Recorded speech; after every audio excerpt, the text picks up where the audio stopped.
পশ্চিম ত্রিপুরা জেলার ৯টি ব্লকের মধ্যে অন্যতম হল হেজামারা ব্লক, যেটি উন্নয়ন কর্মকাণ্ডে অন্য ব্লকের থেকে কয়েক যোজন এগিয়ে রয়েছে। বিজেপি জোট সরকার ক্ষমতায় আসার পর থেকে উন্নয়ন কাজ চলছে দ্রুতগতিতে। হেজামারা ব্লকের পিএসসি চেয়ারম্যান সুনীল দেববর্মা নিজে থেকেই সাংবাদিকের সামনে জানান, ব্লক এলাকায় বাম আমলে যা অসম্পূর্ণ কাজ ছিল তিনি সেগুলি অগ্রাধিকার দেন এবং সম্পূর্ণ করেন। এছাড়া সুনীল দেববর্মা আরও জানান, ব্লকের মধ্যে সিসি রোড থেকে শুরু করে কালভার্ট যা স্বপ্ন ছিল তা সম্পন্ন করেন। মান্ডেঘাটে সারা রাজ্যের মধ্যে নজির স্থাপন করেছে এই ব্লক। তাছাড়া বিভিন্ন সামাজিক ভাতা পেয়েছেন অনেক মানুষ। আগামী দিনে এই কর্মযজ্ঞ তিনি চালিয়ে যেতে চান মানুষের সহযোগিতায় বলে জানান সুনীল বাবু।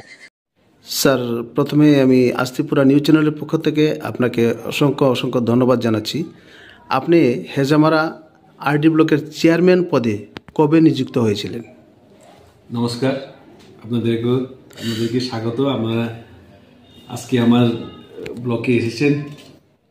আমি এখানে চেয়ারম্যান হিসাবে 2018-তে 11 তারিখ 5 মাস 2018 তখন থেকে আমি এখানে চেয়ারম্যান হিসাবে আছি। এই 6.5 বছর মানে 7 বছর কাছাকাছি আমার এখানে চেয়ারম্যান হিসাবে কাজ তো ডেভেলপমেন্ট কাজ তো অনেক হয়েছে, যেমন এফএফসি থেকে, পিডিএফ থেকে, রেগা থেকে অনেক কাজ হয়েছে। এখানে আপনারা হয়তো নিশ্চয়ই জানেন আমাদের পশ্চিম ত্রিপুরা আন্ডারে 9টা ব্লক আছে। 9টা ব্লকে আমি আসার পরে, এখানে চেয়ারম্যান হিসেবে আসার পরে রেগার কাজে আমরা সবসময় ফার্স্ট নাম্বারে আছি এখানে। এবং আমি এখানে যখন চেয়ারম্যান হয়ে আসি তখন আমি কিছু প্রিভিয়াস গভর্নমেন্ট কি কাজ করে দেখেছি সেখানে, যে এখানের যেমন রাস্তা এখানে আমি দেখেছি তখন 25 বছরে বামফ্রম সরকার এখানে ছিল চেয়ারম্যান হিসাবে তাদের পার্টি থেকে। 46টা মাত্র 25 বছরে এখানে আপনার ব্রিক সিলিং কাজ হয়েছে, আর বক্স কভার হয়েছে মাত্র 12টা মতো।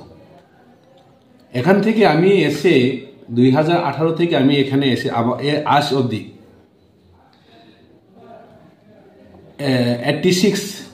86টা কাঁচা রাস্তা আমি করেছি এখানে চেয়ারম্যান হিসেবে এসে, এবং বক্স কভার করেছি আমি এখানে 25টা। এবং আমি যখন এখানে চেয়ারম্যান হয়ে আসি তখন আমাদের হেজামারা ব্লকের আন্ডারে একটাও সিসি রোড ছিল না।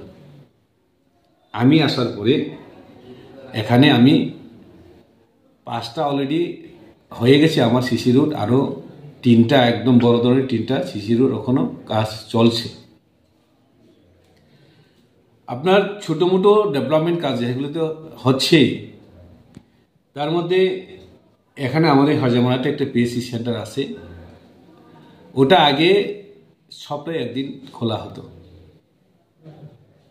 আমাদের 2022 সালে আমাদের মাননীয় মুখ্যমন্ত্রী শ্রী বিপ্লব কুমার দেবজি ছিলেন তখনই। ওনার কাছে আমি অনুরোধ করে ওটাকে আমি 24 ঘন্টা চালু করেছি এখানে। উনি এসে এখানে হসপিটালে উদ্বোধন করে দিয়েছেন 24 ঘন্টার জন্য। এবং আজকের দিনে গত বছরে আমি এখানে সরকারি তরফ থেকে